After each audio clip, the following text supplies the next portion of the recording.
Mr. Masse, seconded by Mr. Angus, moves for leave to introduce a bill entitled An Act to Amend the Competition Act Vehicle Repair. This motion is deemed adopted. I recognize the honourable member for Windsor West. Thank you, Mr. Speaker, and I'm proud to present a bill I think all members of Parliament will support, similar to what had happened in the past, and want to thank the member for Timmins James Bay for his help on this issue for a number of different years.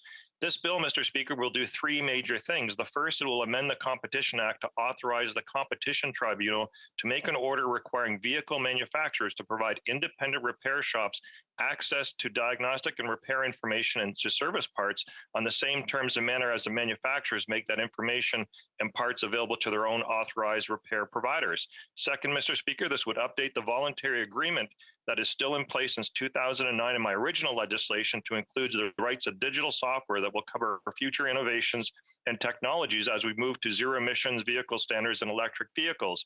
And lastly, and most importantly, Mr. Speaker, this will ensure that consumers have a right to choose where they actually get their vehicle fixed. Second of all, to help the environment by making sure vehicles with emissions are stronger and also cleaner. And lastly, Mr. Speaker, it will also be good for public safety as vehicles are on the road, repaired and in order in their best conditions possible. Thank you, Mr. Speaker. I look forward to this legislation, hopefully having the same fate as my previous attempts where it actually resulted in the Parliament acting on this important issue. Mr. Masse, seconded by Mr. Angus, moves that the bill be now read a first time and be printed. This motion is deemed adopted. First reading of this bill, première lecture de ce projet de loi. When shall the bill be read a second time? At the next sitting of the House.